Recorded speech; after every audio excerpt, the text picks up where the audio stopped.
Hello, everyone. Welcome to Esoteric Chit-Chat with Julianne, Victoria, and Gwendolyn. This is Gwendolyn, and today we are going to be talking about Halloween. Hi, everyone. Yes, so this is going to be fun, Julianne. I'm really excited to be doing this with you. Yeah, it's a great time of year. I definitely can feel a lot of the energy of the veil being thin, as well as the change of seasons. It seems more powerful than this year than in the past few years for I me. agree. I've been noticing that. A lot of people have been talking about how much they're loving this fall, and I'm really feeling that too. Like normally I'm a summer person, but I've really been getting into the feeling of this fall. So I totally am feeling that too. Yeah, definitely at least here. I mean, we're both in California, but in different places, but it's suddenly gotten moister and there's more rain coming. And it's almost like the drought in California has made me want the fall season to come because I'm a summer person as well. And so I'm just Mhm. really enjoying the dampness in the air and the fog and the mist and the morning dew. And it feels like, yes, it's Halloween time. Mhm. Don't you love it? I'm feeling that too. It's great. So today we're going to be talking about Halloween, and just different things related to Halloween. And one of the things about Halloween is that it's a very old tradition. Mhm. It's gone through the centuries, and it actually started out as a Celtic tradition. I think it was in Ireland back in the 7th and 8th century. Interestingly enough, I believe they celebrated it in the spring on April 20th. But it also there's the old tradition of Samhain, which has to do with when there's the 4 times of the year that either the equinoxes or the solstices happen. And when there's the thinning of the veil this time of the year, Samhain marks when we're transitioning from that fall period to winter. And over time, um, as the Christians tried to reappropriate it, there was a second day, the following day, in a lot of traditions is known as All Saints' Day or Day of the Dead, on November 1st, and which is another name for that is Hallowmas. You know, hallow being hallowed or holy, and mass being the day, the mass, the ceremony. So All Hallows Day, it being November 1st, Halloween was the evening Mhm. before All Hallows Day. So that's how we get the name Halloween. Yeah, and I love the stress of the change of the seasons and between. So Halloween comes between the fall equinox in the northern hemisphere, at least, and the winter solstice or the summer solstice in the southern hemisphere. And it's one of those midpoints. So in the Celtic calendar, they had the midpoints between the solstices and the equinox, and so Halloween Exactly. was one of those. The others being Candlemas or Groundhog's Day in the modern time, Mm-hmm. May Day, Mm-hmm. and then in early August, Linisa. Uh, Mm-hmm. that's one of the pronunciations of it, of course. Yeah, and I should see if I can find a graphic so that people can see those 4 main points and then the Mhm. 4 midpoints. So there's those 8. Isn't Imbolc one of them, or is that one of the main ones? Yeah, Imbolc is Candlemas or Groundhog's Day. Yeah, okay, so Yeah. just You different know, and names. I actually have a graphic, so I'll send that to you. Okay, that sounds great. And then I'll post it for our listeners, so they can see what we're talking about. Mhm. And so, yeah, All Hallows Day does represent that transitioning between like the falling of the leaves and the sort of dampening of the light. Because Mhm. in older cultures, the light and the sun really played a huge part in their lives. And it was very noticeable from when the sun was high in the sky to Mhm. and we noticed this too, as the days shorten. And so it was really a celebration and an honoring of that transition from actually the light sort of being overtaken by darkness and how those two interplay, and honoring that. And I love part of the tradition of, in many countries and cultures, they go to the graves of their ancestors, not ancestors, but their families, their loved ones who have passed away. So in many cultures, like in countries like Argentina, Austria, Belgium, Chile, France, Hungary, Italy, Lebanon, Luxembourg, Malta, like I could just go on and on. People take flowers to the graves of their dead relatives on November 1st. And then also in many cultures, people will go to the cemeteries or their families' graves and light candles. So there really is this solemnity to the day and this honoring sense of it. So it's wonderful to see how that some people has evolved, and some people believe that the souls all come out the night before. So that's another interesting part that has influenced how we celebrate it today. Yeah, in a way it's acknowledging that the veil is thin between the spirit and the physical realm, because it is said we can access or connect to or talk to spirits, and that can include ancestor spirits and loved ones that have passed on, and even angels and whomever we wish to connect to for guidance. That when the time is thin like that, or when the veil is thin, that we can connect to the spirits more deeply than other times of the year. Exactly. And I love how you say, honoring loved ones and paying respect to ancestors, because Halloween, we think of scary monsters and ghouls and slasher movies and this and that, but it is really, traditionally, if we go back to Celtic times and even other cultures who had similar celebrations of the change of seasons, it's about honoring the cycle of life. This is the time of, at least in the Northern Hemisphere, when, it's fall, things are dying, things are getting ready for hibernation. Hibernation is a deep sleep like death, and just preparing for that rest period that is necessary for the new life to come in the spring. And I was actually thinking about this morning on my morning walk, and I was just thinking about the mythology, the Greek mythology of Persephone, who was stolen away to the underworld by Hades, and her mother Demeter or Ceres, she was grieving.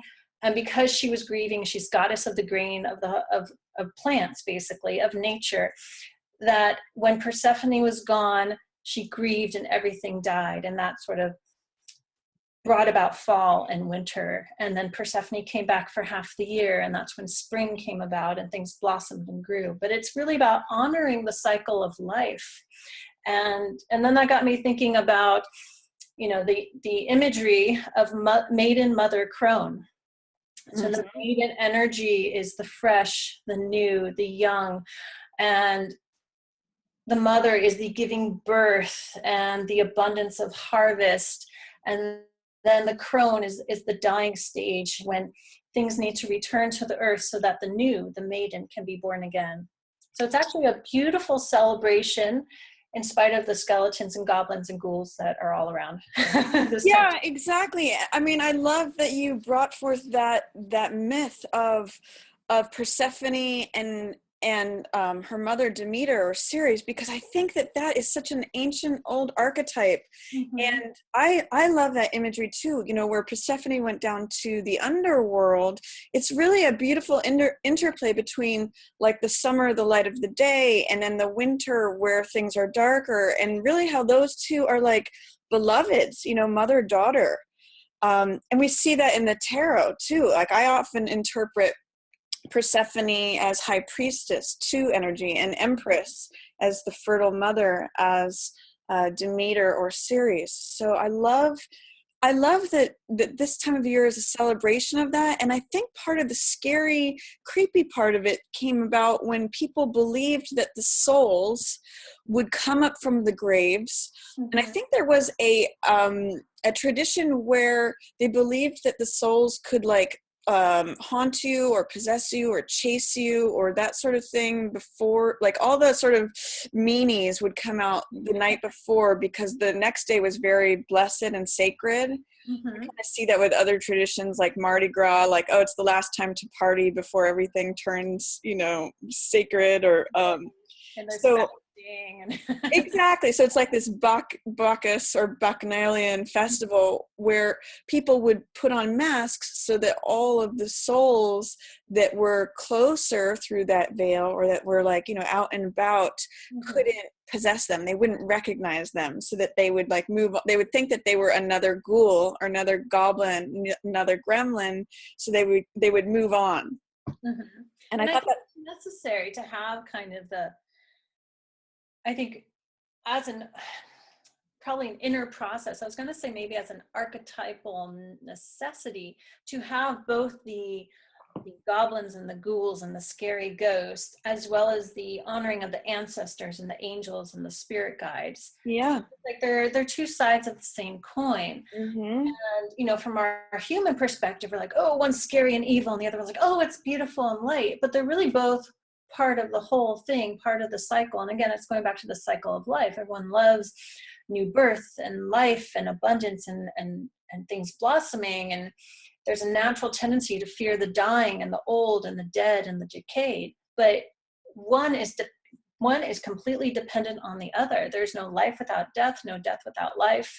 And it's just acknowledging both, I think, helps to bring balance to the psyche in some way. Absolutely. I mean, they're really both sides of the same coin. And they're really like it, when we look at the cycle of the year, it is really just reflective of that cycle of life. I mean, it really is that, just like when we have a dying flower, that's what has the seeds for new life. You really can't have one without the other. Exactly. And that's a beautiful analogy, because many seeds come from the dead flowers that dry out and burst and scatter the seeds. And if they didn't die, there wouldn't be any more flowers, Exactly. Yeah. Oh, and I love your connection to Persephone with the high priestess in the tarot, which I hadn't ever equated before, but it is so perfect, because Persephone, the high priestess, let's say in the Rider-Waite deck, she has the pomegranates there on her veil. Exactly. So the pomegranate was the fruit of the god, and Persephone ate of the pomegranate seed when Hades had taken her to the underworld, which was symbolic of her marrying him. And so she is the dark priestess, because the high priestess she's veiled, she's behind the veil, she's in the darkness, in the night. And that's what Persephone is, the goddess of the underworld, the high priestess from deep below. And then the empress is the mother. She's pregnant, everything's growing, abundant. She's got the sheaths of wheat there. That is Demeter, goddess of the green and abundance and harvest and life. Absolutely. And I mean, even in other mythologies where, it's been interesting to study the Greek mythology that goes along with it, because in the Greek, the void, Uranos, the great darkness that existed before anything, is the zero, the void, the fool, the great openness, the great unknown. And then one magician with consciousness, the light, the thing that, creates form and matter. I am the word. Or there's all this interplay between 0 and 1, unformed and formed. And then 2, high priestess or Persephone, goes into that underworld, into, from the conscious mind to the subconscious mind, receptive, receiving information. And then to me, in many ways, Empress represents the creation of the conscious mind and the subconscious mind, or the void and matter. And then Empress is like the earth, or all of creation, creativity, the baby that also yields more babies. It's fertility. So there's so much rich mythology and archetypal energy in the old mythologies, in the tarot, in this cycle of the year. In there's richness all around us in just sort of like legacies and ancestral stories, that it's wonderful to kind of honor and lean into those, even though we may have a very commercialized, sort of superficial experience. The things that we do day to day have actually very rich roots. Yeah. And I think richer and deeper than people realize. And yes. Really look into it and do our research and our study, which is funny. I'm saying research because I just recorded this week's weekly, and it was all about researching, spirit things. We learn more and more. And even when if you really take, it takes time, but you take the time to look at even like the superficial commercial stuff, it will reflect those patterns in some sort of way. Absolutely. Absolutely. It just has a more superficial, and maybe you could even say a little bit ignorant energy to those deeper meanings that will permeate everything in some way. Absolutely, because that's the archetypal basis of it. It's funny. I think what you're saying about like it may just be a little bit more ignorant, or I'll call it superficial, or just like not aware of the archetypal basis underneath it, but it's still being influenced, guided, shaped by that form, by that. Always. Spirit underlies everything in this physical world. Yeah. It can't be separate. It only seems separate when we don't see or feel or know the connection. Exactly. And this time of year, this ties in great. This time of year when the veil is thin it's an opportunistic time of year, not only this time of year, but when we hit those change of seasons points and those midpoints, when there is obvious transition on Mother Earth in the physical realm, I feel like that's when the veil gets thin and we can connect to the spirit realm more easily. So I always urge people, take advantage of this time, do meditation, do spiritual practices, whatever resonates with you to connect. Yes. And see that spiritual connection in everything. Absolutely. I think that's a good message to send out. And I think, I know that's something that I would love to have everyone just kind of keep in the forefront of their minds and focus on during this time as well. So I have one question. Yeah. We wrap up our chit chat. Yeah. Which tarot card would you equate with the crone archetype or the crone imagery? That's a good question, because yes, maiden. Yeah, you're right. There's those three. So that might be one that I have to think upon. Yeah, I was thinking about that over time. I mean, the first thing that jumps to mind is hermit, but I'm not sure that that's exactly right. Yeah, I think more possibly the death card, but the tower might be more appropriate, because the tower is about physical death and physical structures coming down and physical things withering away, breaking down, going into hibernation. And I often say this in readings, when that tower comes down, you got to recycle that rubble. You got to clean it up. You got to take it and you build with that what's there, or you clear the space to build new things. I don't know. Yeah, I'm almost feeling like it could be a combination of tower and temperance, because for me, what really strikes me about crone energy is the wisdom part. And for me, the serenity of temperance. Yeah, it's like knowledge, and I don't know. I'd have to think on that one. Because what are the three archetypes? It's maiden, mother, and crone. Yeah, I'll have to, because definitely Persephone. Yeah, the mother as Empress. Mother, yeah. And crone is, we think of like, the crone. Well, I guess the more negative side of the crone symbolism is like in Disney cartoon movies is the evil witch, Right, exactly. Powers and, but it's not necessarily, that's just sort of to scare children, I think, and to make the stories of the fairy tales. But it is that wise old woman who has this deep, deep innate knowledge and wisdom. And because of that, she may be seen as a witch because she understands herbs and she understands the non-physical realm. And correct. It is also symbolic of the ending and the coming to end of physical life. Yes. Well, what's interesting, in a weird way, crone almost could be symbolized by high priestess as well. So there's almost this like weird interplay between the young side of high priestess and the old side of high priestess, with empress in there. Like it almost seems like a return to the the cyclical nature of the seasons, the dark and then the light, the generative and the degenerative. It almost seems like that could be, I might like just say, feels to me almost like high priestess might be a good one too. She can be both. Yeah, she can connect. I have one little silly last question too. Yes. Which of the little characters do you think we are? I mean, which one do you relate to, the owl or the black cat? Oh, the black cat. That's funny. I can relate to the owl too. So this is kind of like a picture of us. Yeah, I like the cat because it looks playful, but it's like it's dark. It knows things. Yeah, they both are like sort of like knowers of things that Yep, the owl's the wise owl, and yeah. kind of sitting there. I'm kind of waiting for him to go hoot hoot. Yeah. Well, this was really fun, Julianne. I love chatting with you because I know we both have such deep interest in these sort of subjects. Yeah. And you guys listening out there, we're hoping to do regular esoteric chit chat. So leave us comments below. This will be posted on both of our channels. And let us know what you think, or if there's topics you want us to talk about, or anything else. Yeah, exactly. Like if there's a video that you guys would love to see made and you want us to chit chat about something, we would love to know. So please do leave that in the comments. Yeah, and thank you everyone. And if you don't know me, Julianne Victoria, come over to my channel and subscribe. If you don't know Gwendolyn, she's over at Readings by Gwendolyn's. Go subscribe to her channel. And yeah, talk to you guys soon. Thanks everyone for watching. Bye-bye. Bye.